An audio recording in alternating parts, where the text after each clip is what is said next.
There's one. It is going. It is going. It is gone.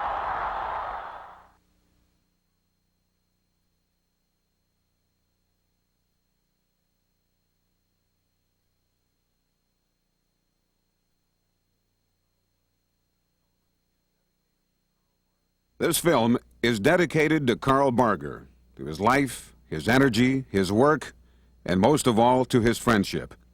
No man played a more pivotal role in the building of the Florida Marlins. As he said himself, if someone shows you a bigger mountain, you have to climb it. We only regret that he won't be with us to finish the journey.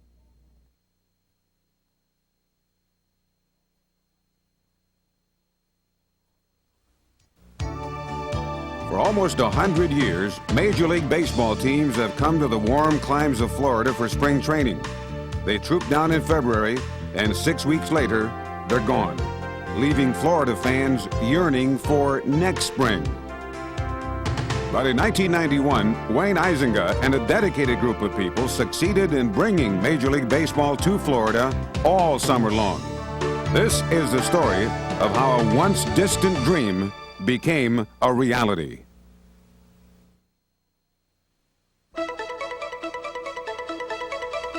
But first, a report that has broken within the past hour. The National League has just announced a short list of cities which are finalists to get a National League baseball franchise. Miami is on that list. Will we become a Major League Baseball area? Well, the National League Expansion Committee visited Joe Robbie Stadium today. Quite a day here.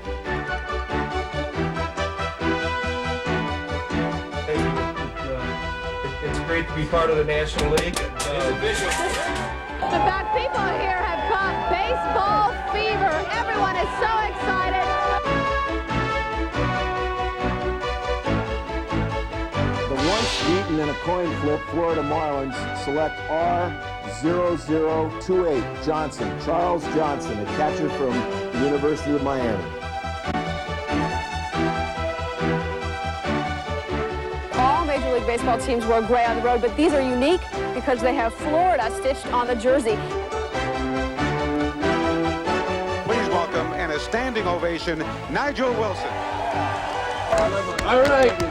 Now we got to go to work. April 1993 at JRS, we will be playing ball. From a dream to a reality, the story of the birth of the Florida Marlins. The show is coming. South Florida's quest for Major League Baseball will be on the line tomorrow when three groups from our community step to the plate in New York.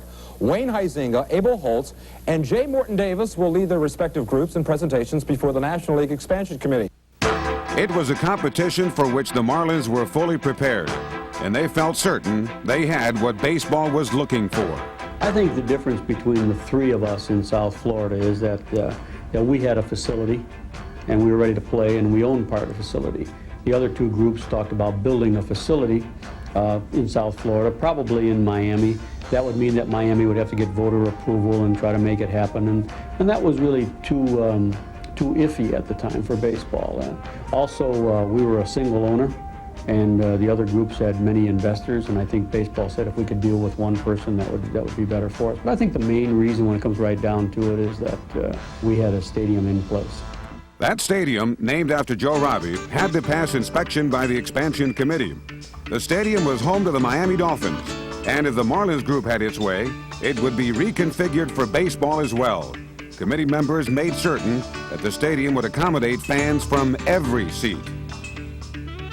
One of the things I was really happy about was that if you sat kind of way down the left field line or the right field line, you could really, your seat was configured towards second base, which surprised me because usually a football stadium would not provide that for a baseball game. The facility at that time was probably two-thirds complete as far as the remodeling going. We had the seats were out in left field, but the new retractable seats were not yet in place. The dugouts were under construction, so you could pretty much get a feel as to what it was going to be like. And, you know, when they left, you know, they said, hey, things look good, we're very impressed. and they couldn't say enough nice things about South Florida in the stadium. We thought that was pretty good until the next day we read they went to Orlando, and when they left Orlando, they said, we're very impressed, things look good. We really never kind of looked at the other cities as competition. We just did what we had to do here, and if that was going to be enough, fine. If it wasn't enough, at least we'd do the best job we could, put ourselves in a position where we'd be ready for the next team should one move, or for the next round of expansion, and that we in turn would impress baseball enough that, hey, we were stand-up guys, and that maybe the next time around we would be successful. The first big test for Marlins baseball was a couple of spring training games during Easter weekend. Forget Easter dinner and the usual family gathering at home. It was off to Joe Robbie in droves.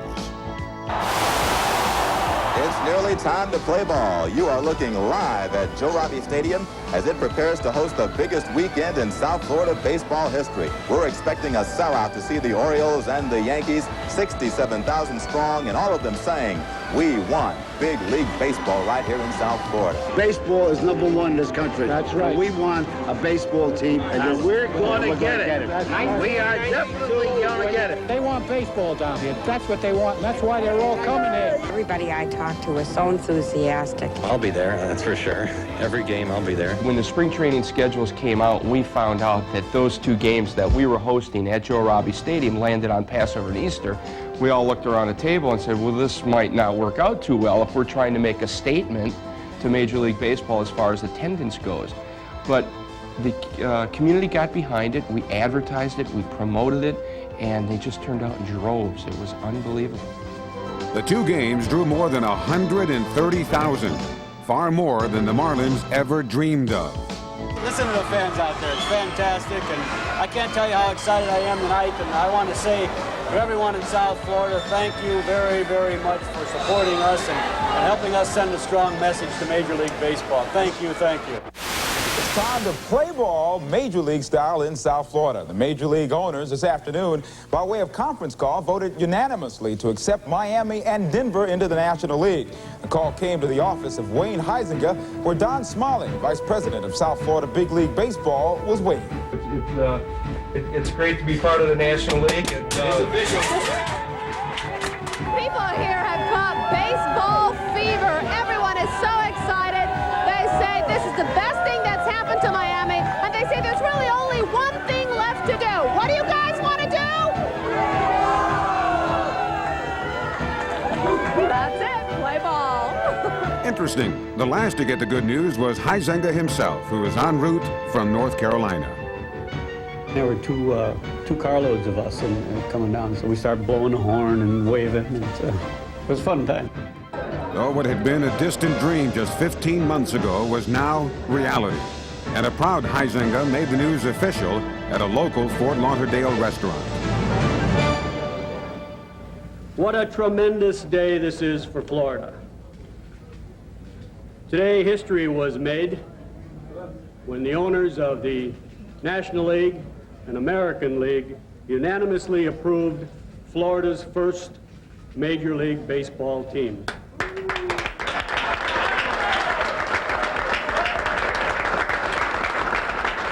Now that the Florida Marlins were official members of the National League, the next step was to hire a team president, a search that united Huizenga with his longtime friend, Carl Barger.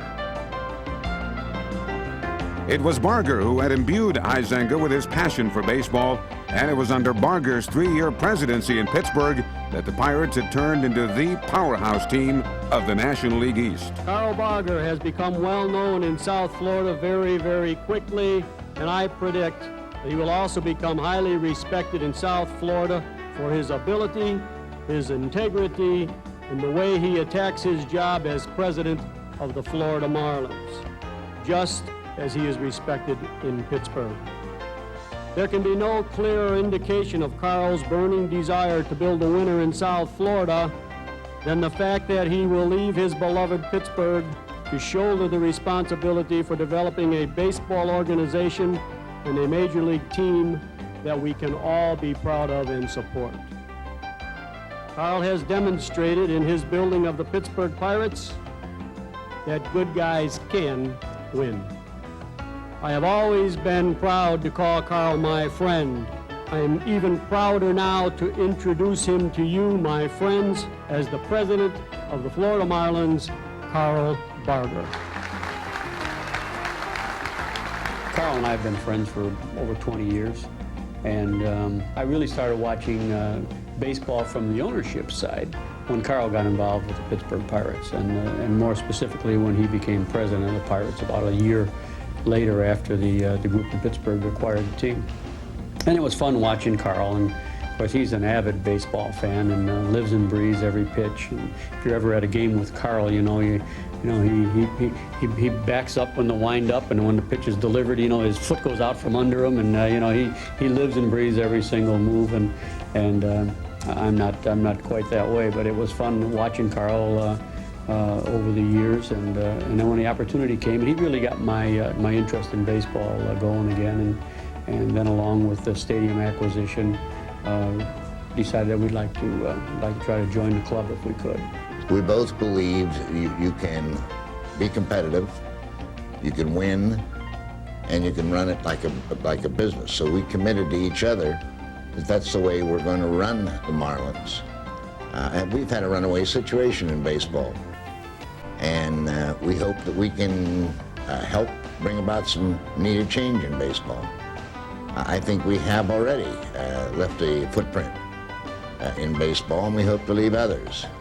Soon after Carl Barger was named president, the Marlins marked yet another historic event, the unveiling of the team's official logo, a symbol carefully chosen by the club owner and one he hoped would prove prophetic. And when Carl Barger picks our players, they'll be like a Marlin.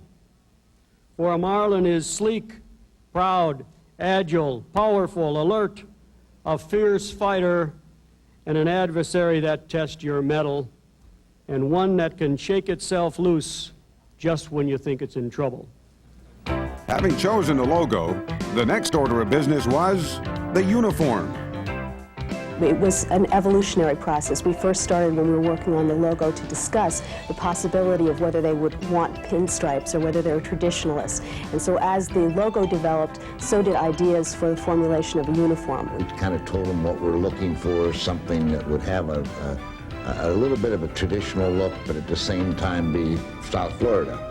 And so, combining the look of South Florida with the needs of the baseball team, the designers, in consultation with Major League Baseball properties, came up with a set of uniforms.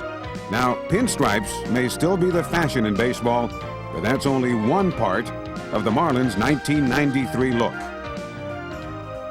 They have actually two home. They have the traditional one, which has a sleeve version with the Florida Marlin blue pinstripes, and then they have their alternate home, or Sunday home, which is a return of the vest, which is a part of baseball's history, and that is very similar. They wear blue sleeves underneath that, but it is white with Florida Marlin blue pinstripes. Major League Baseball properties approached the Marlins early on with the suggestion of coming back with a vest. Candidly, our initial reaction was not very positive. Because while we wanted to be traditional, that was really traditional. That was going back to the old Cincinnati Reds, Pittsburgh Pirate days. And in fact, it was met with some reluctance in the beginning and a little bit of disbelief when the drawings came out. But they really enjoyed the uniform. Once they saw it on the players in that Joe Robbie Stadium on that day, they loved it.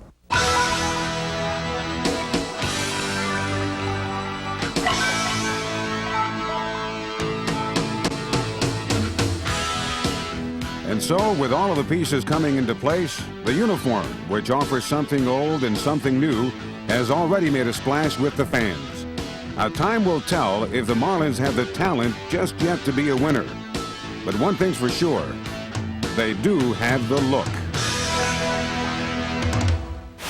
It's not every day we leave a sportscast with a fashion show, but then it's not every day and night the Marlins unveil their new uniforms. And folks, they are spiffy. Check out Eric Strickland, a Marlin minor leaguer, strutting out like new money this afternoon, modeling the pinstripe home uniform. The road grays are pretty slick, too. But the talk of this fashion show, the home vested version. All the uniforms were hits, but the sleeveless look right here is the grand slam. That's sharp.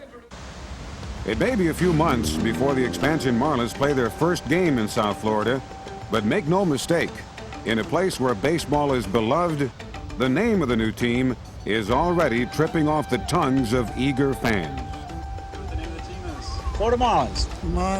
Marlins. I was hoping that Florida would get a baseball team soon. It's tremendous. Very exciting. I think it's great. I think it's great for the kids and the people here. I love baseball. I'm a baseball fan from year one. This is a sports-minded community. I think they'll do a good job in supporting a baseball team.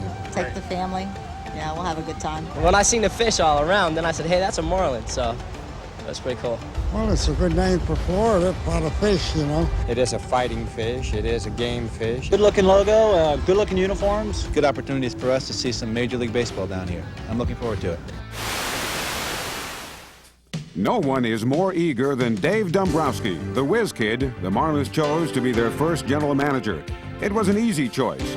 At 35, Dombrowski was in his fourth year as a top executive with the Montreal Expos, a team that has quickly turned into a pennant contender. I'm thrilled to be down here and be part of the operation here of an expansion franchise. For myself, this is a dream come true. I was always fascinated by reading the sports pages and looking at the box scores and looking how everybody did the transactions, the trades. And so somebody at one time asked me what I wanted to be when I grew up, and they were doing it in a paper. And I said, well, what I would really like to do is be a general manager of a Major League Baseball team. And the response was, oh, tell me something that you really are going to be. Come on, I can't put that down on my paper. I can't put down these made-up type of answers. And I said, no, I'm serious. That's what I would like to be. And everybody else is answering that they want to be a doctor or a lawyer or a dentist. But I always had said I want to be a general manager of a Major League Baseball team. The Marlins had their first tryout today. Oh, yeah, and a lot of guys called in sick from work, I bet. Oh, yeah. The Marlins expected maybe 200 players to come to the open tryout in Delray Beach, but more than 3 times that many showed up. Now, the club did sign 1 player out of the all-day session, but for all the rest, now they'd have to settle for telling their friends that they were among the first players ever cut by the Marlins.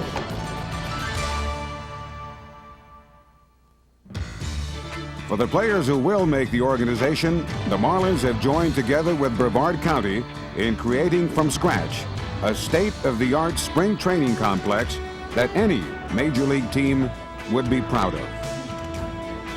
I think the only way you can do anything is you get the private sector and the public sector to work together, and that's what we were able to do in Brevard. It's a very unique community. Our players are going to love it. Certainly our business people that work here are going to love it, but most of all the fans that have a chance to see the games there will love it. The stadium that we're going to build that will be ready in '94 is sort of a throwback to old stadiums with all the modern amenities. We took, if anyone's ever been to Dodgertown in Vero, which is really the stadium most people love to go to in Florida, we took the aesthetics of Dodgertown, the berms, all the grass, the plantings, and we said that's what we want in our stadium, only we want the modern amenities. So we were able to do that within a budget that the county was able to come forward with us. And the reason the facilities are so good is that this wasn't any one person's job. There were literally 50 people involved in the process of designing this facility. We took the bat boy and said, if you were going to design the perfect storage room for bats, what would you have? We asked the media, what would you have, and so on. So everyone had input into the areas that they work in, and by doing that, all we really served as was the coordinators for this information to make sure that it got to the architects and that we were able to keep it within budget. And what we have is a facility that everyone from the staff to the players are going to love. In June, the Marlins' next order of business was the long-awaited and the much-anticipated free agent draft. Good luck. For Marlins Director of Scouting Gary Hughes, this day was the culmination of an exhaustive talent search that took the better part of a year and brought scouts to hundreds of high schools and colleges in both North America and in Latin America. The players selected in the draft will make up what the club hopes will be the backbone of the organization. I've started preparing for the June draft the day I was hired. My primary job is that June draft, and the first focus was on hiring scouts, and that's day one we were putting together a scouting staff to prepare for that June draft. And the whole process culminated about a week before the draft, where we brought our 7 cross-checkers in to Fort Lauderdale and went over and put the draft together. With the draft actually taking place in New York, the Marlins, as well as every other Major League team, were hooked up by conference call. And when it came time for their turn, all signals were go. Well, sort of. Okay, 2 expansion clubs. Colorado? Colorado's here. Florida? Florida? Florida's here.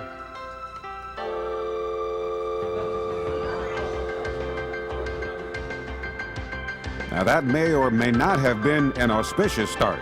In any event, once the Colorado Rockies made their historic first pick, it was time for the Marlins to make theirs. Florida, Cherry Creek High School, Denver, Colorado. Florida, your first pick. Yeah, the once beaten in a coin flip Florida Marlins select R0028 Johnson, Charles Johnson, a catcher from the University of Miami. Florida's first selection is number 28, Charles E. Johnson. Johnson, catcher, first baseman, University of Miami.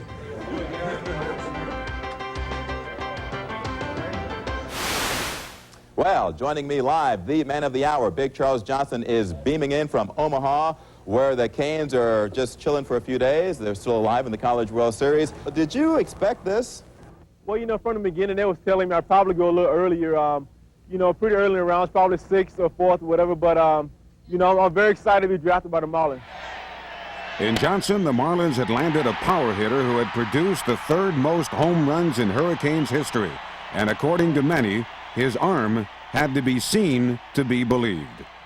For us, it was one of those things that you're sitting there, you're hoping, and you get the present. I mean, you get what you're really hoping to receive when that last present you open up at Christmas time, and it's what you really wanted. Well, that's the type of feeling we had when we were talking about Charles Johnson. And from the franchise's first ever draft pick to its first ever game. US Air 512, Erie Tire, cleared runway 24, wind 270 at 12. Be advised, the Erie Sailors are on board. Keep them safe and sound. Thank you, Captain. This is Erie, Pennsylvania, and tomorrow night will mark the debut of the Marlins Class A Erie Sailors. For the players, many of whom had just been drafted, it felt like the big time. You know, I told these guys, you know, suck it up, because next year all the media attention will be in the big league club, you know, and you don't get stuff like this in the minor league level very often. So, I mean, I hope some of these guys, you know, take it for experience. This being the first game ever played in the Marlins organization, understandably, the attention was out of the ordinary. First year your autograph? First year your autograph. Hey. This is mine. That's it. Can you mine too? Thank you. Hopefully it'll be a long way. Here you go. The first group is Taylor. The sense of newness was apparent everywhere. When the Sailors came out to practice the day before the game, it was the first time they had ever been to Ainsworth Field, or for that matter, put on their Erie uniforms. When it came time for the big day, a sold-out crowd of more than 4,000 showed up at Ainsworth Field in a day that no one in Erie would soon forget. Well, I'll tell you, I think Erie has always been a baseball town, and I think tonight is probably one of the high moments of its entire history. No one in Erie had seen anything like this since, well, the Canal. This being baseball, it was a debut worthy of World Series hoopla.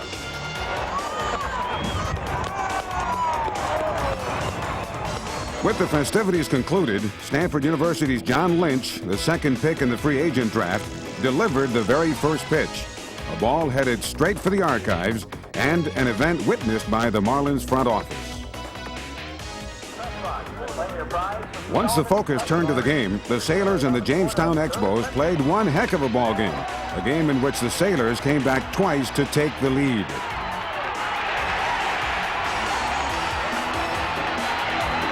The Expos won the game in 13 innings, but the Sailors' competitive play gave the Marlins organization an encouraging start.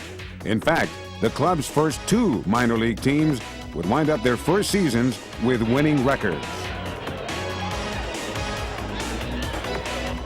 As for this night, which was duly recorded for posterity, all's well even in defeat.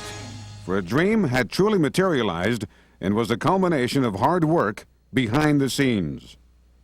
in my job in particular, being in the finance side, you know, I've written a lot of checks for a lot of things that went into building this club. A lot of expenses, a lot of the scouting expenses. You see a lot of players' names and on paper, but seeing those people on the field and to have the fans finally get involved with what we've been kind of nurturing for the last year, I think will be the culmination of a very long but exciting effort for us. And as part of that exciting effort, the Marlins added one more critical piece to their rapidly growing dream.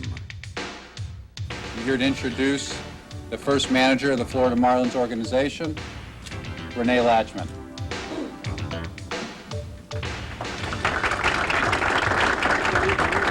Latch, proud to have you aboard. Thank you very much. I hope it's a long fit. Keep safe. Here's your hat. Renee Latchman, just what the Marlins were looking for, a manager experienced with young players. He managed 6 years in the minors before taking over the Seattle Ball Club in 1981. He went on to manage the Milwaukee Brewers and spent the last 6 seasons as a coach with the Oakland Athletics, an organization whose style of play Latchman figures to bring to his new job. What kind of baseball will the Marlins play? What kind of baseball are we going to go ahead and play? I'm looking forward to try and be as simple as we possibly can. And I learned this on the other coast. Play the game hard, play the game right. Let the numbers work their way out and you'll have some fun. I believe in having fun. In order to have fun, you have to go ahead and win. With that goal firmly in mind, the Marlins headed to New York for baseball's first expansion draft in 15 years. It would be from this draft that Wayne Huizenga and his front office would field their first Major League ball club. The Marlins organized a draft day showcase to help fans share in the excitement. What we decided to do was to have an event where if fans wanted to come and watch the draft and see history being made, they had a place to do it. We brought in several old-timers. We brought in Boog Powell, Mike Cuellar, Manny Sanguillen, and then some of our minor league all-stars like Todd Pridey and Matt Peterson. We brought them in to sign autographs, and fans could get autographs from a young-timer or an old-timer. We had several contest booths where you could win a trip to spring training, where you could win Marlins merchandise, where you could even win Marlins season tickets. So it made for a festive afternoon, and the fans who turned out really enjoyed themselves. Carried live on Florida's Sunshine Network, my partners, Jay Randolph and Gary Carter, hosted the historic event, which was also televised across the country on ESPN. And so, with Marlins up and down the East Coast, everyone waited eagerly for that first pick. The Marlins have made their first choice. Florida in round 1, number 2 selection. Picks from the Toronto Blue Jay organization. Left fielder Nigel Wilson. Nigel Edward Wilson. Standing ovation for this young man. They told me around 11:30, 12 o'clock last night, and you know, I couldn't believe it. I thought that it was just a few of my friends playing a joke on me, but I started to talk to the general manager, the owner, then it's no joke, because here I am. Once the first pick was made, it was time for the Marlins to fill out the first round. Second pick in the first round is Jose Martinez of the Mets. The guy is 40-18 with a 201 earned run average in his minor league career. I know both clubs thought he could step in and be a 3rd or 4th starter right away. Second baseman Brett Barbary. He can hit from both sides. If just given the opportunity, let him go out and play, and he'll do a great job. Hooper to center field, base hit. The Expos will take the lead. From the Cincinnati Reds organization, right-handed pitcher Trevor Hoffman. We think he's going to be an outstanding relief pitcher with the possibility of being a closer.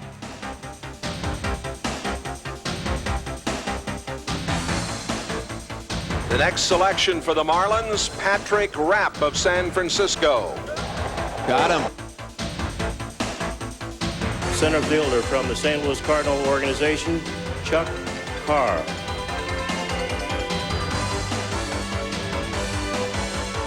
Here is the next pick. Darrell Whitmore. This is a guy with speed and power and really a tremendous sleeper pick. He may start out in A-ball, but he's a name to really follow in the years to come. Right-handed pitcher Brian Harvey. There you go. That's the name you all have been waiting to hear. We wanted to have a closer out there, somebody who could finalize a ball game, who can put that finishing touch on it, and that can build confidence in a ball club. It's over in the ninth. 2 strikeouts for Brian Harvey. First baseman, outfielder Jeff O'Nine. Great hitter, 320-plus hitter with power, can run, has still stolen as many as 25 bases, 3 years in the minor leagues. Outstanding defensively. He's just a good athlete. Great diving catch made by Jeff Conine. From the Baltimore Orioles, right-handed pitcher Kip Yon. Center fielder Jesus Tavares. He's going to be a base stealer. He's stolen over 60 bases in one season in the minor leagues, and we look for him to be an offensive threat. As it turned out, not every player chosen in the first round would remain a Marlin. Not after the Marlins got through wheeling and dealing with other major league clubs. The Florida Marlins and the Chicago Cubs have made a trade. The trade is selection of left-hand pitcher Greg Hibbard to the Chicago Cubs for shortstop Alex Arias and third baseman Gary Scott. In Alex Arias, the Marlins got an excellent defensive player who in 32 games with the Chicago Cubs last season also got it done with the bat, hitting a very sweet .293. Gary Scott showed power and plenty of promise. Of course, for a team just starting out, getting experienced players was a must. Florida Marlins have traded left-hand hitting catcher, one of our first selections, Eric Helfand, to the Oakland A's, and a player to be named later for shortstop Walt Weiss. In acquiring the 29-year-old switch hitter, the Marlins landed a bona fide major league shortstop who has played in 2 World Series and anchored one of the best infields in the American League. Over the mound it goes. Walt Weiss has to leap for it, and look at his throw. He got him. And he hits it hard. Walt Weiss knocks it down, goes to second, on to first. What a play! Ground ball, a line drive on the ground. Picked up on a backhand shot by Weiss, and it's thrown at first for the out. Weiss wasn't the only experienced newcomer. After making their picks in the second and third rounds, the Marlins added more players with major league skills. Steve Decker, a catcher who has had an opportunity at the major league level, somebody that we feel can be an offensive catcher who will swing the bat, will be somebody behind the plate that needs some improvement, but we feel has the potential to be a solid catcher at the major league level.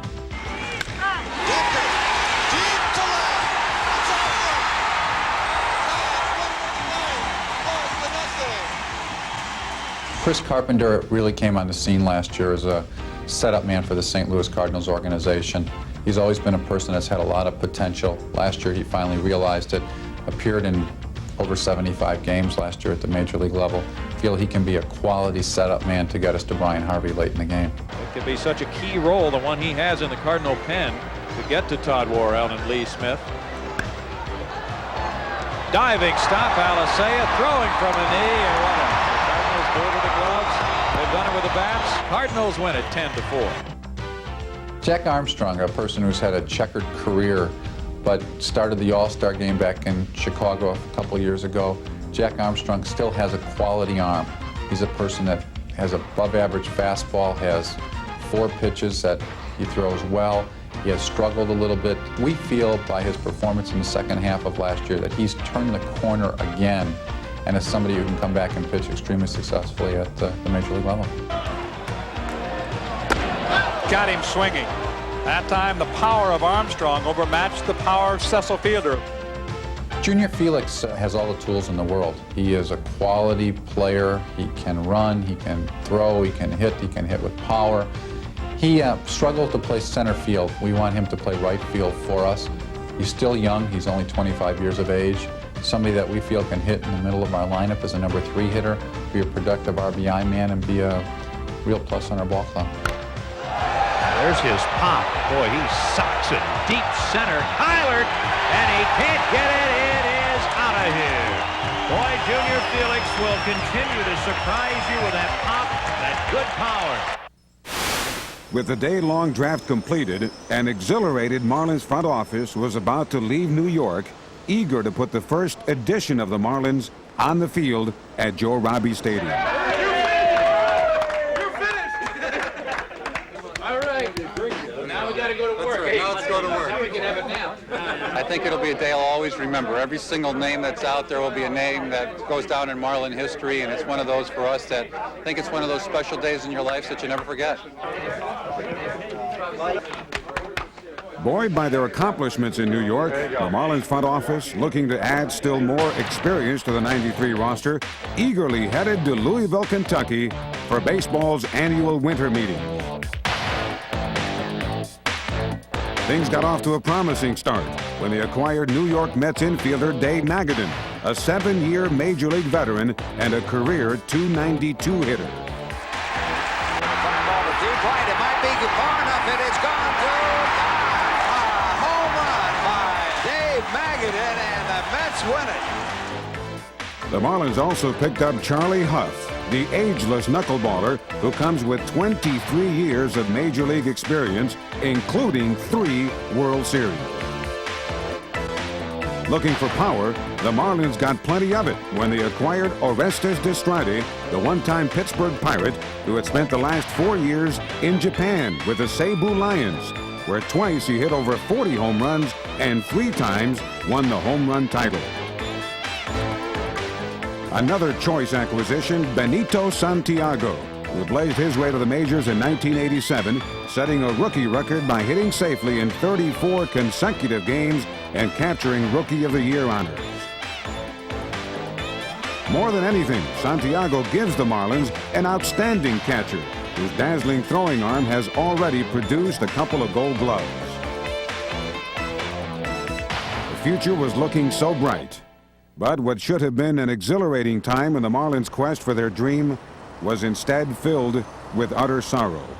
In the midst of all the excitement at the winter meetings, tragedy struck the Marlins when they lost the man who had put his heart and his soul into building that dream. The Barger family, Major League Baseball, and the Florida Marlins organization are saddened by the death of our club president, Mr. Carl Barger. Carl passed away this afternoon of officially a ruptured abdominal aortic aneurysm. And all of us mentioned are deeply saddened by his loss.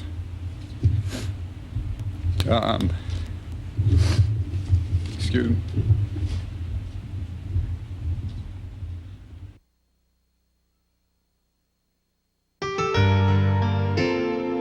As the Marlins organization steps closer to opening day, Carl Barger will be remembered every day. For it was he, more than anyone else, who helped fulfill the dream of Major League Baseball in Florida. Carl patiently and enthusiastically brought the Marlins to life. And though someone will step in as the new club president, no one can ever take Carl's place. As we go forward, we are left with his legacy, one that we proudly take into the future.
It began as a distant dream, but Carl Barker's vision, purpose, and dedication helped turn the Florida Marlins into a reality.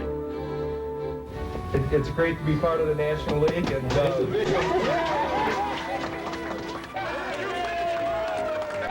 right.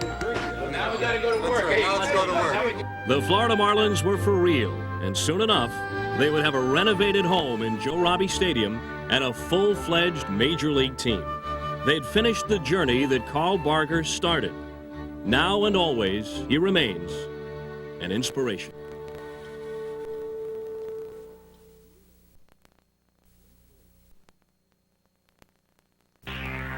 It's about time. Now's the time this town's going to really come to life.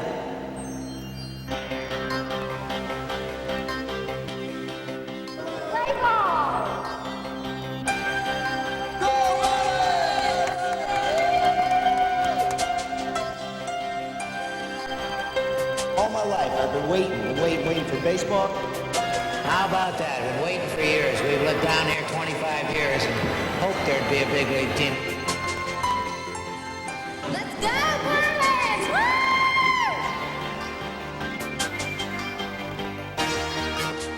Go Marlins! Yeah, go Marlins. We've been waiting a long time for this. Program, dude, program.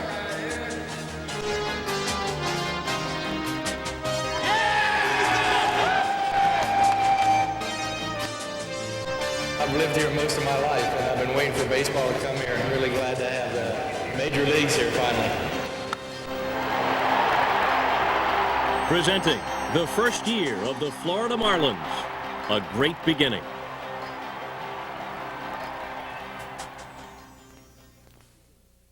The spring of 1993 in Brevard County featured not only the usual Florida delights, but for the first time, the sights and sounds of a Major League Baseball team, going through the time-honored tradition of getting ready for the coming season. This way is easier. The wind with us. Heads up, heads up, heads up, heads up, heads up. Oh, you all right? Sorry about that. Sight. Spring training. You gotta love it. With a sense of newness everywhere, expectation was hanging in the spring air.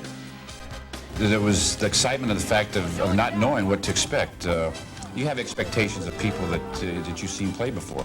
We have not seen the majority of these people play other than Walter Weiss, Brian Harvey, and people like that. So we didn't have a tremendous amount of expectations of what these players were capable of doing. We had scouting reports, and of course this is all on black and white on paper, but as far as seeing them perform on the field was entirely different. So the excitement of starting something new, of seeing a child grow, is a similar type of starting an expansion club. No one was more excited about the Marlins than the fans. This was a whole new generation growing up on Marlins baseball, and this was their team. And when it came time for the Marlins' first spring training game, the team pulled out all the stops. Jeff Conine hit a two-run homer in the Marlins' first ever game, and they went on to beat Houston 12-8, just the way it's supposed to be done at the old ball game.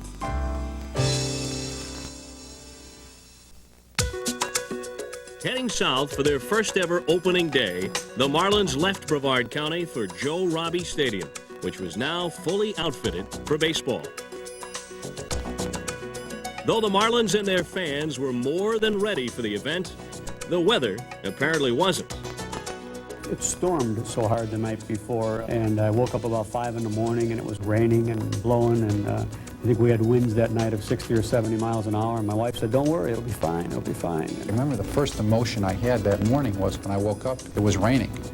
And I thought, not today. Let's not have rain today. The clouds finally broke an hour or so before the first pitch, and this brilliant, cleansing sunshine, drying up everything. It was such a perfect metaphor for the season to come for the Marlins, to see those clouds break open. It was almost as if Carl Barker was indeed looking over the whole proceeding of the day. At that point, you almost can't even describe the feeling. It's a feeling that was so high and exhilarating for all of us. Welcome to opening day. What excitement we have. Not just any opening day, but the opening day of one of the two new franchises, the Florida Marlins, and Joe Robbie Stadium here is packed. Just coming into the ballpark and seeing the buzz, you know, just driving into the place, you knew that something special was happening because the media, the TV trucks, just the excitement of having a brand new team here in South Florida, I think was just the neatest thing I've been a part of in baseball.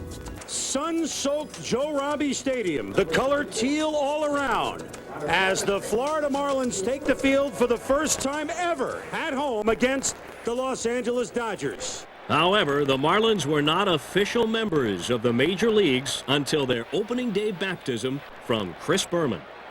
The manager for the Marlins. Don't walk away, Renee Latchman. Third base coach is Cookie, Days of Wine, and Rojas. Leading off in center field, number 2, Scott Pose. The only ones I've come up with so far are not great. X pose, sub pose, strike a pose, not good enough. Same with Chuck Carr. I mean, there should be racing, renta, not good enough. You know what I'm saying? So we're holding back on those. Batting second. Brett put another shrimp on the Barbary at second base. Hitting third and playing right field, number 47, Junior Felix. Junior Felix doesn't really have one, although I was always a fan of his father, Senior Felix. Batting fourth and playing first base, number 39. Their big local hero here at first base, Orestes Emotionally Distrata. I guess I'm getting old. Batting fifth and playing third base. Dave Magida doesn't have one at third. And doing the catching. Benito Il Duce Santiago. Batting seventh and playing left field, Jeff Conine.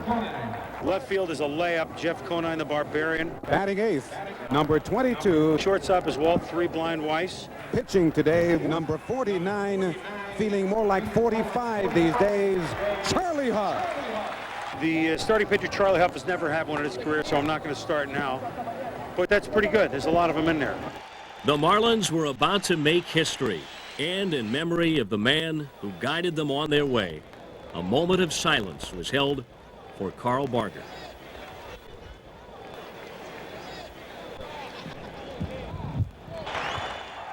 It was time for baseball, and the former Yankee great, Joltin' Joe DiMaggio, threw out the ceremonial first pitch. 45-year-old Charlie Huff beginning his 21st season in the major leagues. I've pitched maybe a half a dozen other opening games. This one was the biggest one that I'd ever pitched, and I was plenty nervous going into it. But, you know, it was just one of those things that I was very, very happy that they chose me to do it. And mark it down. First pitch was a strike. First pitch at 212. A knuckleball. The first pitch, surprise, was a knuckleball. Opening day, like Charlie throw the first pitch, I caught the first pitch. You look in the paper, and it's kind of like, hey, the Marlins playing in Florida. It was good. My wife, Kathy, and I were sitting right behind home plate, down in the batter's box, and we got a little teary-eyed, walking over and hugging David, and you know, and then seeing Carl's flag out there. It was an emotional time to get to that one moment. That was the moment, you know, when he threw that pitch. You know, we had done it. From that moment on, the Marlins gave the sellout crowd of 42,000 an opening day for the archives, featuring one first after another. This is great. They're already looking for the first strikeout as if it's a Nolan Ryan mowdown coming up here. Oh, and he's punched out. Frank Pulley called the pitch on the outside corner. And the Marlins have won the World Series. There's one out.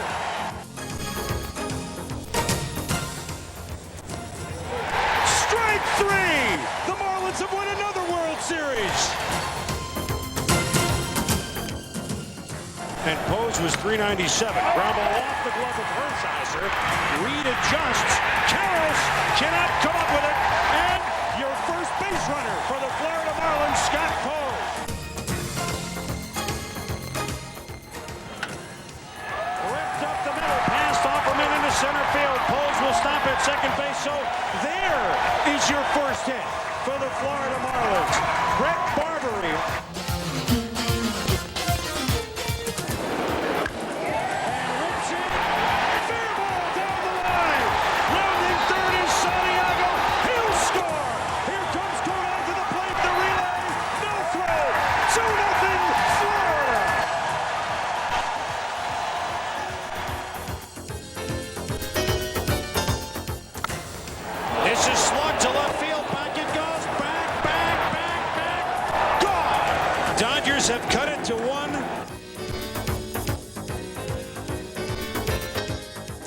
2-0 pitch to Offerman. He hits it to center field. Back goes Pose. Still going back. Oh, and he makes the catch in front of the 434 side. The crowd on its feet as Scott Pose just kept running back and flagged down a long drive by Offerman.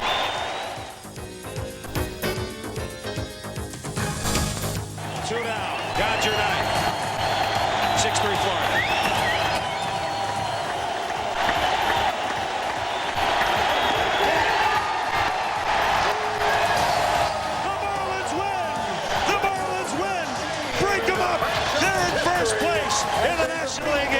We come in here opening day, everything is perfect, a beautiful day. That was just a dream come true that day. Everything went great. Charlie got the win. The team got the win. It was a good day. It was a very relieving thing for me. You know, when you get that first win, especially with a first-year franchise team, and especially at home, and it was opening day, so you could sit back and you could take a real deep breath, and I did it after that game. Did you have fun? Yes, I did. After the last hour was made, I had fun. Congratulations. Thank you. Still flush from the excitement of playing their first game, the Marlins packed up on April 12th for their first West Coast swing. First stop, San Francisco for the Giants home opener, which meant still another set of opening day jitters. But if the Marlins were nervous, they didn't let on. They passed their first road test convincingly, rallying from a 3-run deficit when Benito Santiago came up in the 6th and delivered a first. That ball is gone, and we are tied. Benito Santiago has just blasted the first home run in Marlins history. I went home that day and I go like, wow, I was the one that hit the first homer here. So I just want that happen so when my kids growing up, I can say, hey, kid, at least I do this, and I have to be proud. The Marlins had reason to be proud. Though they lost the opener in 11 innings, they played competitively in the 3 games, tagging Giant pitchers for 23 hits and 6 runs. But even with a promising start, life in the majors can seem daunting to an expansion team. Realizing that, the Marlins peppered their cast with experienced players who brought to the team talent, leadership, and the intangibles that can only come with the travels of time. As far as leadership, I think Walt Weiss is definitely a leader. He just leads by example. He's definitely a professional and knows how to go about his business. Brian Harvey's the same way. Orestes Estrada's, consummate professional. There's a lot of guys on here that lead by example, and they're just good human beings. Charlie Huff brought with him 23 years of Major League experience and more than 200 wins. At 27, Jack Armstrong already had World Series experience. So did Dave Magadan, who played on the '86 World Champion Mets. But more than any other player on the Marlins, shortstop Walt Weiss, a veteran of 4 division winners, proved to be indispensable. Well, you mentioned about how much a guy means to a ball club. Well, Walt Weiss, just his leadership alone and just his presence in the clubhouse can mean so much to a young ball club. The young players, and for that matter, the veteran players, I think, are inspired by the way he handles himself when he walks through the door. He gives it his all every day. Walt Weiss is pretty intense. I mean, when he straps it on, he's ready to go. Walt Weiss charges, gotta hurry. Got him. I didn't realize he's as good a player as he is. Here's a shot, great play, and the only play is at first by Weiss. Walt Weiss is a leader. Walt Weiss is a gamer.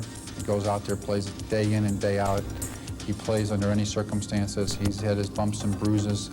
He is the glue to the infield and had a very impressive year for us. I think I learned from some great players over in Oakland how to go about playing the game.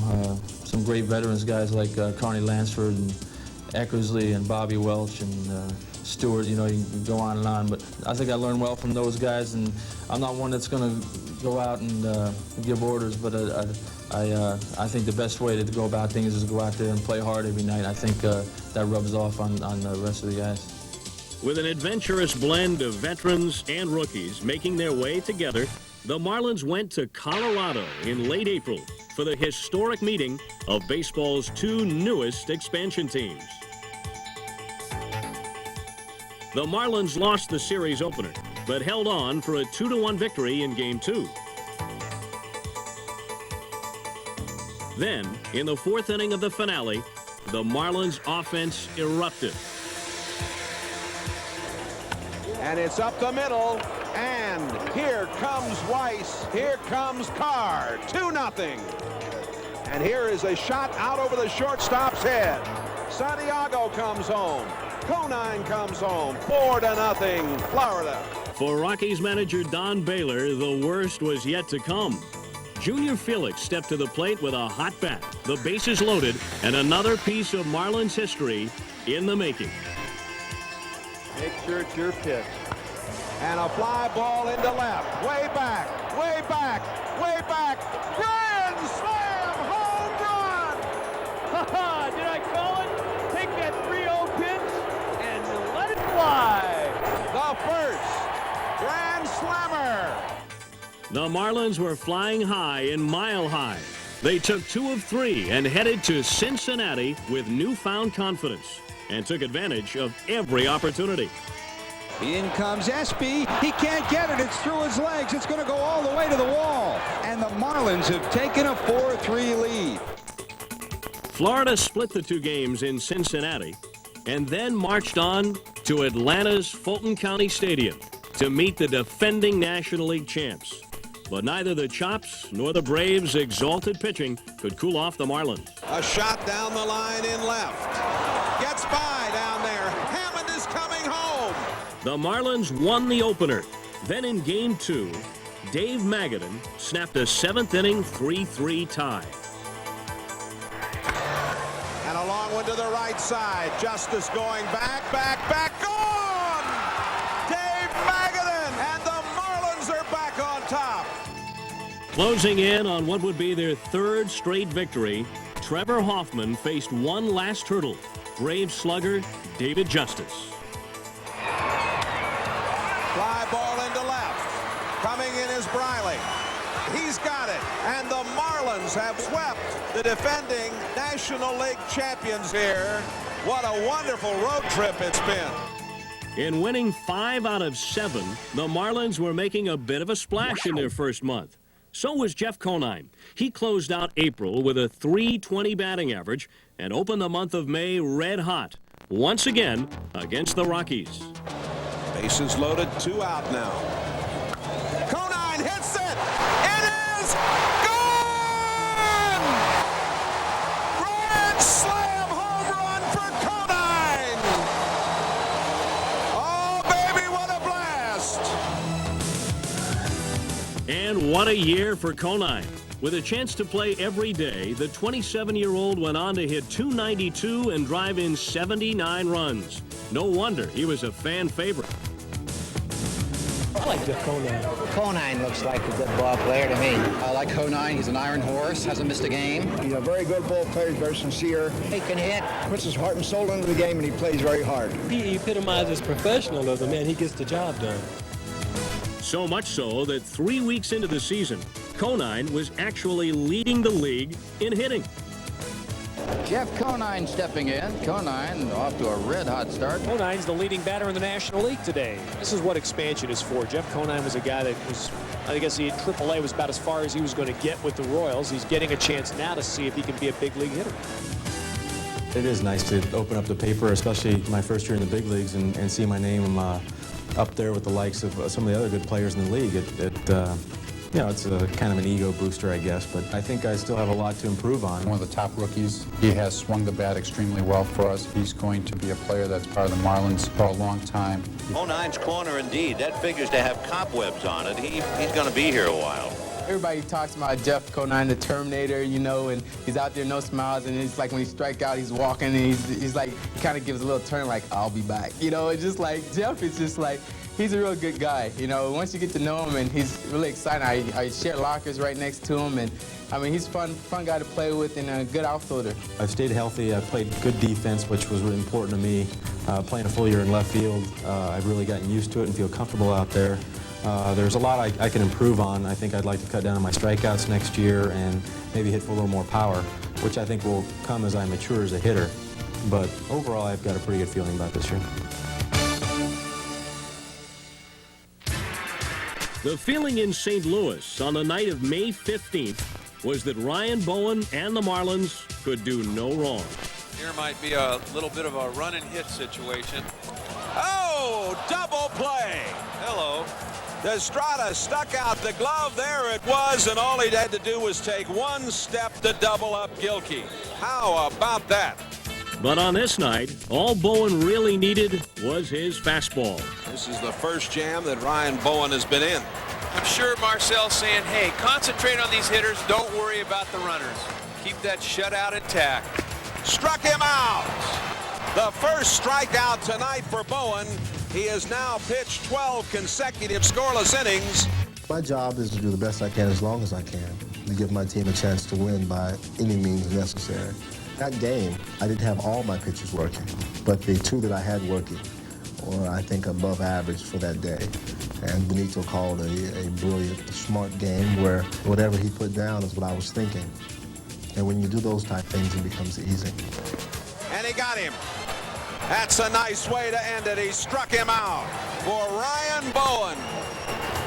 Happiness as he's congratulated by his catcher and the rest of his teammates. And with the 8-0 victory, Bowen chalked up the Marlins' first ever shutout. But of course, you can never have enough pitching. And in the case of the Marlins bullpen, they could never have enough of this pitcher, Brian Harvey. For when the call went out, the cool and collected Southern fireballer rode to the rescue time and time again.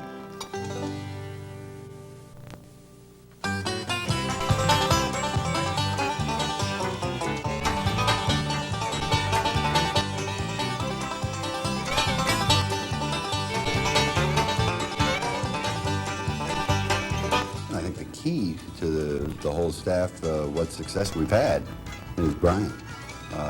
He allows the manager to manage an 8-inning ball game instead of a 9-inning ball game. The guy is one of the best, maybe the best relief pitcher I've ever seen. I don't care if I have a complete game ever.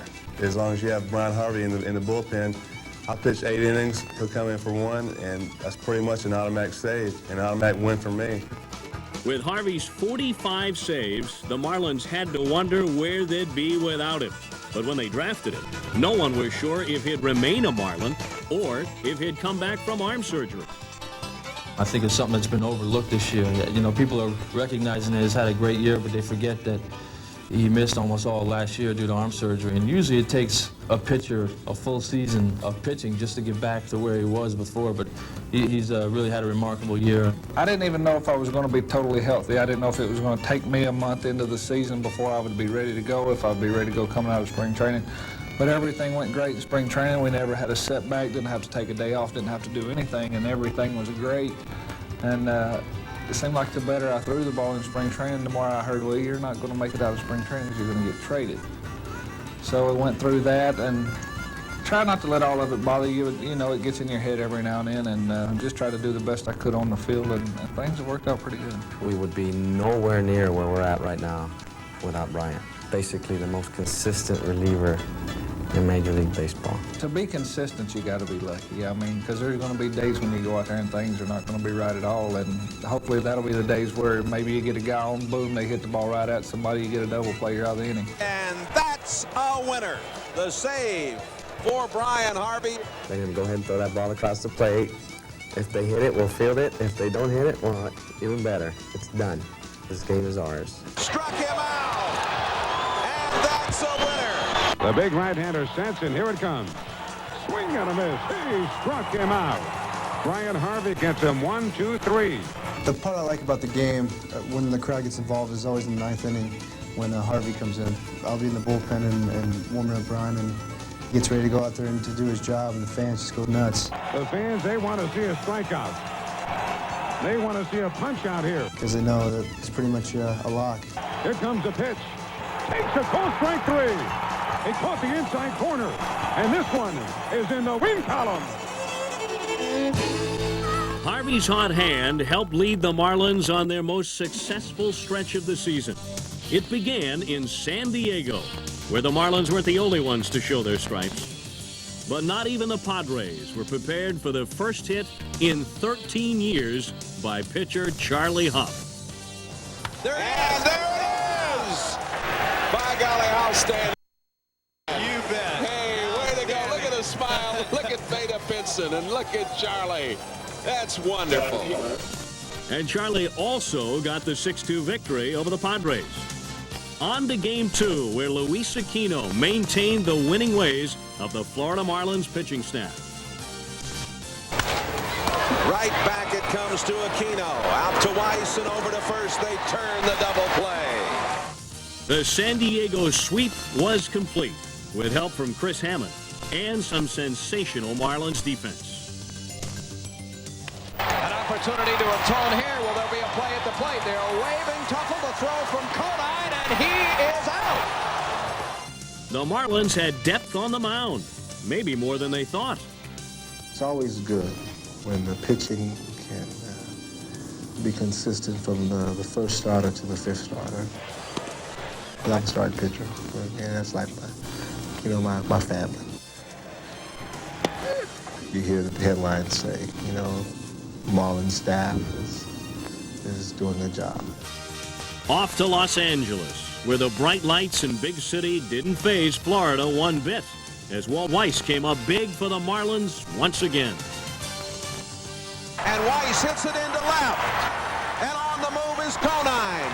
And the Marlins lead it 4-3. And look at this bunch. Florida earned a split and then headed home for 4 games with the Pirates. The Marlins were closing in on the 500 mark, and against Pittsburgh, they took no prisoners.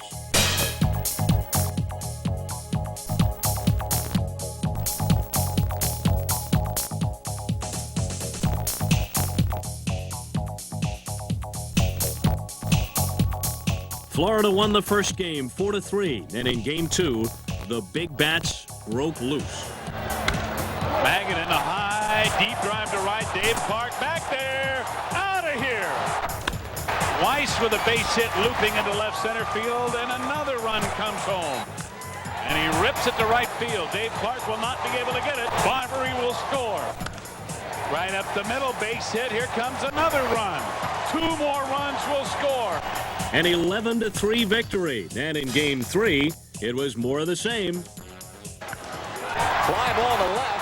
Ronnie Smith back. And the ball is off the top of the scoreboard. The Marlins get 3, and they lead 3-2. They won this one 5-2. And one night later, a 4-game sweep. The Marlins fans are loving it. And South Florida is really behind this ball club. And the Marlins have set this town and the color teal on its ear. When the Marlins swept the Pirates and were going to Chicago that night, they realized they had a shot at 70 wins. They weren't going to lose 100. That was already firm in everybody's minds. And the specialness and the uniqueness of the season really crystallized for everybody. I know it did for me, looking at those fellas as they boarded the plane. They knew they were a little better than their brethren, so to speak, who had come before them. In June, the only thing hotter than the mercury was starting pitcher Chris Hammond. He won all 8 decisions from the middle of May until the middle of July.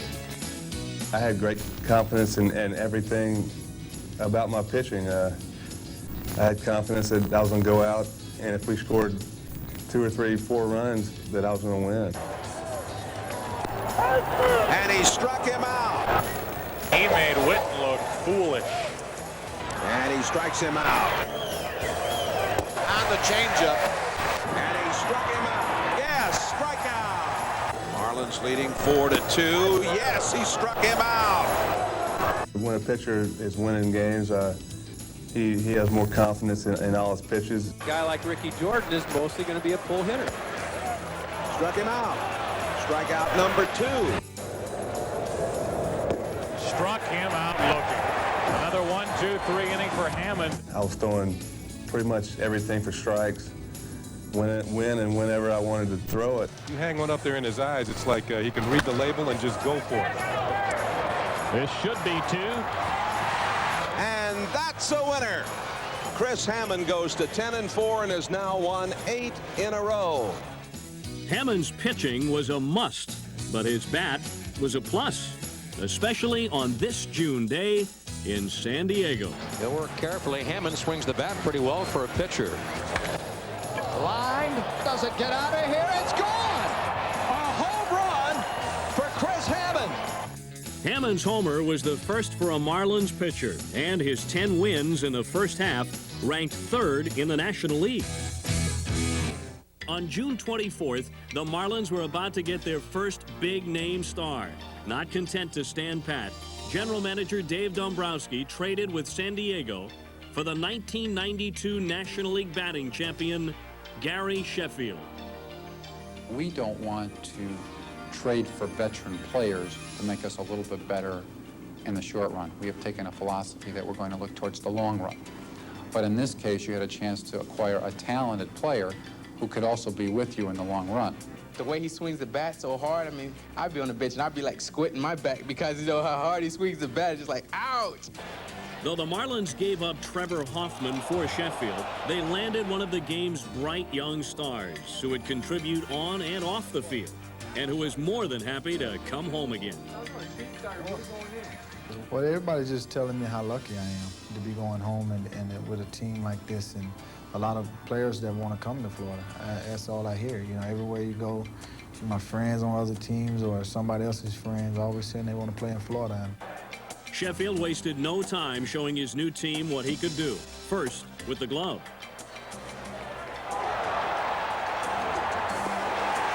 What a play. Then with the bat. 4 hits in his first 3 games. A drive. Deep to left. No doubt about it. A long home run for Sheffield.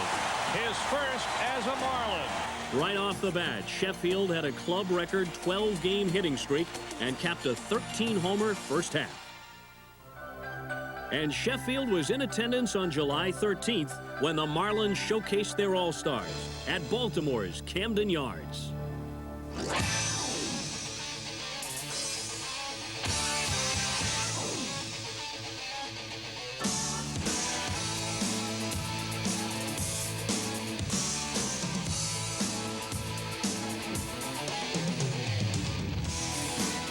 Along with Sheffield, Brian Harvey, as the Marlins were proudly represented. It gave you one of those emotions where you had the goosebumps down your arm when you heard them introduced to the crowd there in Camden Yards in Baltimore. You look at Brian Harvey and Gary Sheffield run out there in Marlin uniforms. It gives you a sense of pride. But Sheffield wasn't content just to be at the All-Star game. Barry Bonds was talking before the game, and he was saying that he was going to win the MVP of the game. And I told him, you got to remember, I'm hitting behind you like that. So I said I was going to win it. And I told him everything he did, I was going to top him. Sure enough, with Bonds on second in the top of the first, up came Sheffield.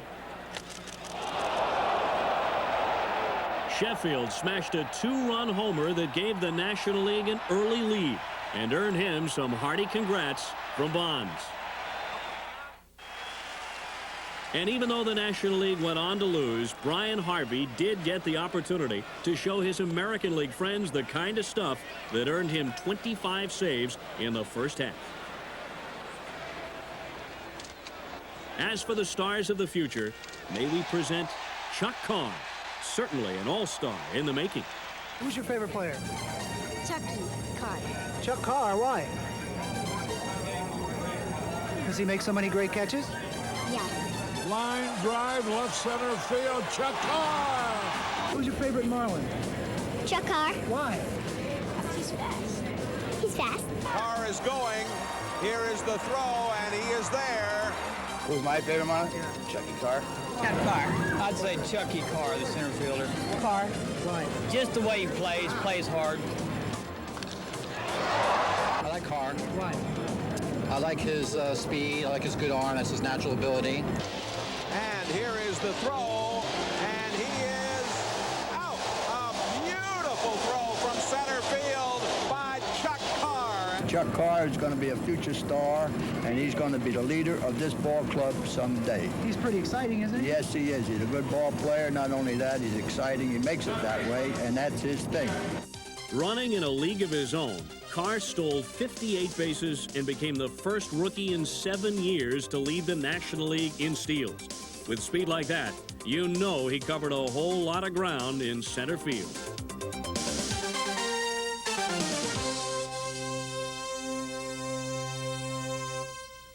And so we now present Chuck Carr's top 10 catches of '93. Number 10, the Are You Kidding? This is Kid Stuff catch. Lines a ball out into left center. Carr diving. Carr came up with it. Number 9, the AstroTurf belly flop turnover catch. Into center field. Carr coming. And he's made another remarkable play. Number 8, the Do I Have to Do Everything Myself catch. And into center field. Long way for Carr. Long way. Got there. Oh, what a play by Carr. Number 7, the run, skip, and into the fence catch. Brian Harvey, instead they get Trevor Hoffman.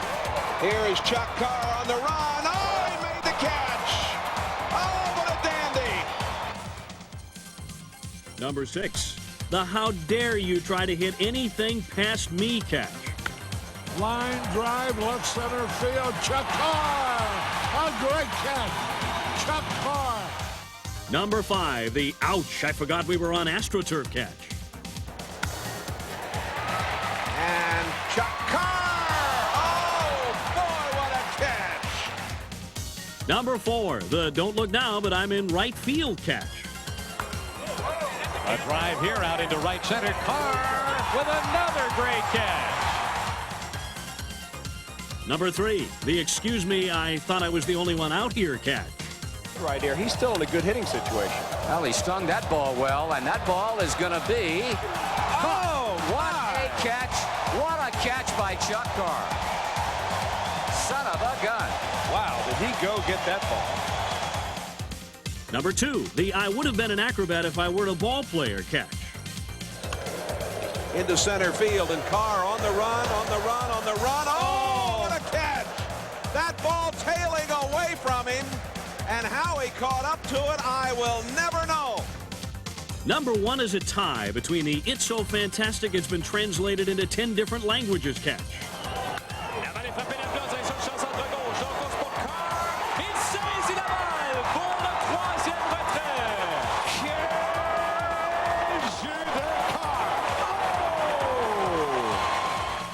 And the other number 1 best catch, the Don't Worry, I Used to Be a Stuntman catch. Here's a fly ball that is going to... Oh, my goodness! What a tremendous catch by Carr. Sliding across the AstroTurf here in St. Louis to make a remarkable grab. Good defense wasn't limited to center field. The Marlins were well stocked in the glove department and played solid defense all year long. Geronimo tests Destrada. Nice play. Can he finish it? Yes. An outstanding play by Destrada.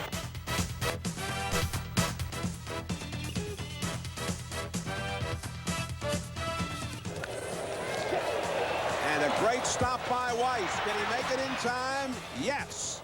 Sheffield backhands, makes a fine play. Fly ball, Carr in right center. Second baseman Barberé goes out and makes a great play. Well, you said it earlier, if he gets his glove on it, you're usually out. And Walt Weiss flags this one down. Can he get him? Yes.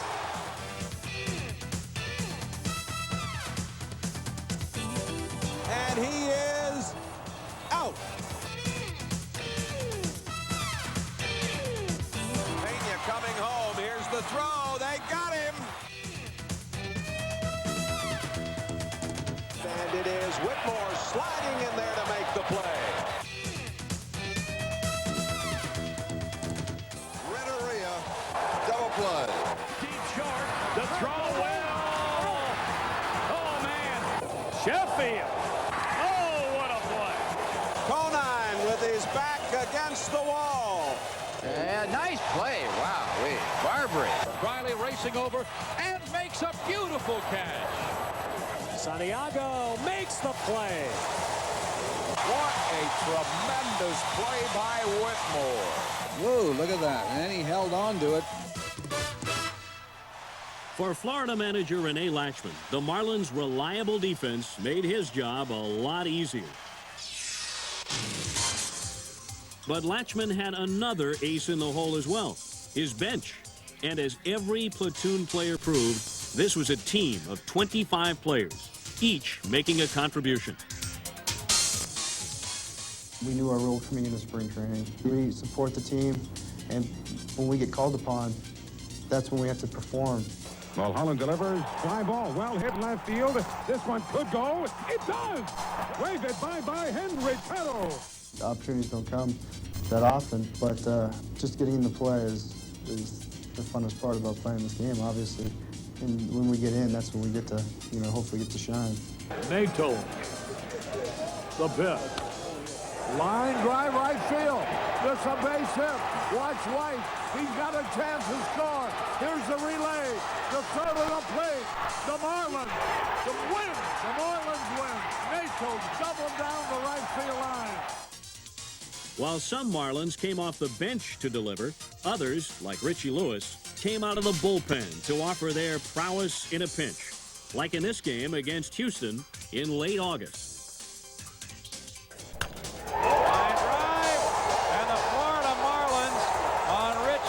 His first major league hit, win the game in the 13th inning, 5-4. When opportunity came knocking for Mitch Leiden in his first ever at-bat, he answered with a blast. There's a drive, way back. It might be. It is. Wild on to Waveland Avenue. First major league swing for Mitch Leiden, and when you've spent 10 years in the minor leagues, that one had to feel mighty good. The Marlins' main secret weapon was Rich Renteria, who spent the better part of 12 years in the minors and most recently in the Mexican leagues. When the Marlins called me this year, it was going to be my last chance. I'm 31 years old and I have a family and I have to move on with my life. And thank God things have worked out. They saw me there and they used me here and here I am. Renteria made the most of his part-time role. He played in 103 games and gave his all every time out. I think it's reflective now to the situation I'm in that I have to pull my own weight. I have to be responsible for my own actions. I have to contribute to the whole once again. Oh, that one's smashed right over the top of the board. That is Rich Renteria's first major league home run. If anybody you say deserves to hit one, enjoy it. This guy overcame some tremendous odds to get back to the big leagues. Yes, he did. He plays the game hard every day, no matter if he comes in the 8th or 9th inning to pinch hitter if he's starting. He may not have the ability as a Gary Sheffield, but he plays twice as hard as anybody I've ever seen play the game. He works at it in practice. He does everything good. My goal is to make sure that when I leave this game, that people will say, he worked hard, and he contributed, and he was part of something that helped us succeed. Whether I continue to play ball or go into something else, it's going to go on, and that's something that I'm thankful to my parents for instilling in me. On August 27th, the visiting San Francisco Giants were victimized by another Marlin on the comeback trail, Orestes Destrade. Oh, that is trouble. Hit deep to right and gone. A 3-run homer by Orestes Destrade to make it 6-2 Florida. Oh, Destrade just hit another one. Orestes Destrade with his second home run of the night. Destrade having a good week in one night. What an amazing story. Only 1 year earlier, the Big O was playing for the Cebu Lions in Japan. But after slugging 154 homers in 4 seasons, Destrade came home and got a second chance at the majors with the Marlins. It was tough because I didn't know what to expect from the beginning. I just kind of took it day by day, really, and as the season started, there was a lot of distraction, a lot of media attention, and there has been just all year long for this team because of the uniqueness and the history making of it. So, and I got caught a lot in the middle of it because of the Latin part of it, the Japan part of it, and being from South Florida. So it was distracting at first, and it cost me a little bit. Though Destrade was a hitting sensation in Japan, he had his problems making the adjustment to major league pitching. He's a guy that's had a lot of pressure over here, and he's been able to deal with it the best way he know how, and which is, I think, is great. You know, he can go into a room, have his privacy, go out and read books to relax his mind, and he's bounced back very well for this ball club. To be sure, after hitting 7 first-half homers, the Big O came back with 13. And here's one into left, and it is gone. This man has found his stroke. By the 3rd and 4th month, I really took off, and the second half turned out to be very good for me. He's going to end up with 20-something home runs and probably close to 90, 95 RBIs, and that's an outstanding year. A bright future for the Big O.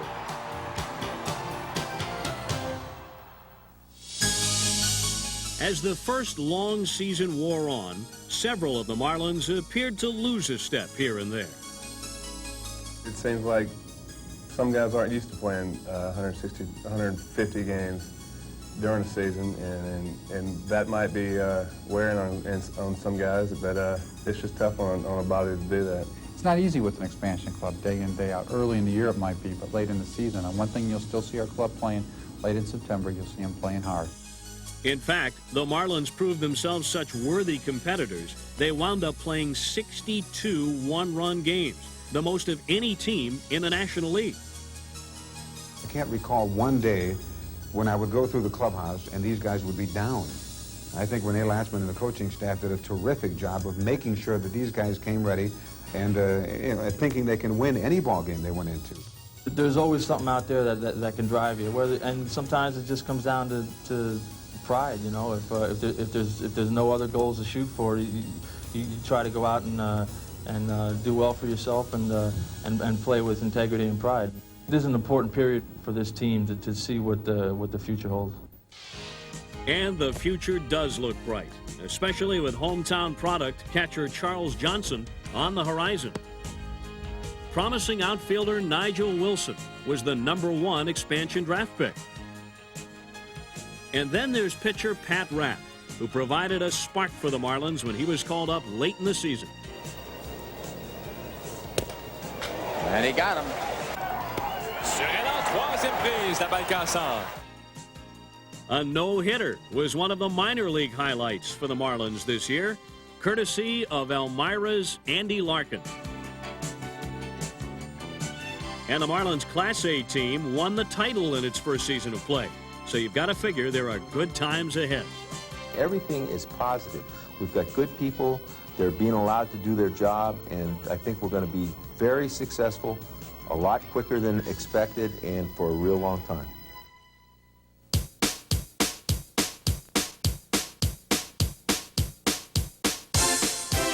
From opening day. These are what everybody's looking for in this town. 2 tickets. Through the middle of the season. 43,000 plus standing, going wild here.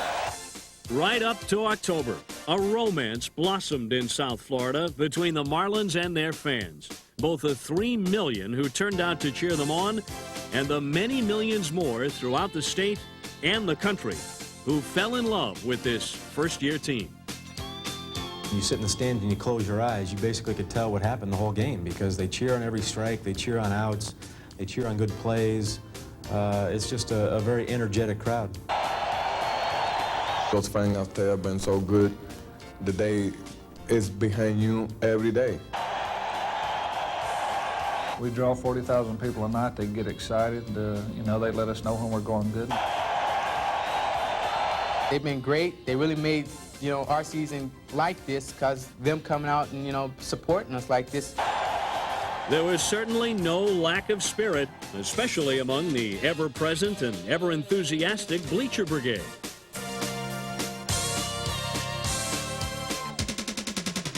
Excitement of the crowd and the enthusiasm for this team is just wonderful. We're born in Florida, and we just love them, and we're so excited that we have a team. What a wonderful place to be playing ball. How can you beat this? The weather's great, the people are great. Stadium's great, parking's great. And the baseball's great, too. It's just exciting to come to the ballpark, and the Marlins put out a good effort every night. It's great, and it's great. It's delightful.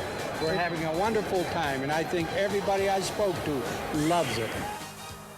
Fans of South Florida had to pinch themselves to believe it. They finally had a team of their own, and their hearts belong to the Marlins. But make no mistake, this marriage of a team and its fans is destined to last a long, long time. It's been very rewarding for us to see how South Florida has taken to the team, and it gives us a lot of personal satisfaction. And if I could look everyone in South Florida in the eye, I'd say thanks a lot, South Florida. As the Marlins look back on 1993, they will do so with a sense of pride in knowing they played their hearts out. They won the respect of the National League and captured the fancy of South Florida. It was a great beginning, a summer of modest miracles, of fun times, and of growing pains. The first season is never so much about winning and losing as it is about building a future. Carl Barger would be proud to see what his vision has come to. And as the year of firsts takes its place in history, the Marlins know this is only the beginning. A pretty good season for the team and a pretty good season for baseball, because I think everybody's been pretty excited about the Marlins. I think we've captivated an audience. I think we've surprised a lot of people, and I hope it's a special memory for everybody that was involved in it. It's been great. The move across to South Florida to be the first team, to be part of history. It's something I can tell my kids. It's something I can tell my grandchildren. It's something I can keep with me for the rest of my life. We got a special group of people that have done a tremendous job. The togetherness and the feeling that, hey, we're part of something that's special, and this is special. Only 25 guys can say that they're on the opening day roster, or even they're on the closing day roster of the inaugural 1993 Florida Marlins. For all of us, it's brought a lot of camaraderie, it's brought a lot of emotions, it's brought a lot of people close together. And I think that after the first year, you sort of close a chapter of the book because you're going to start a new venture in year two.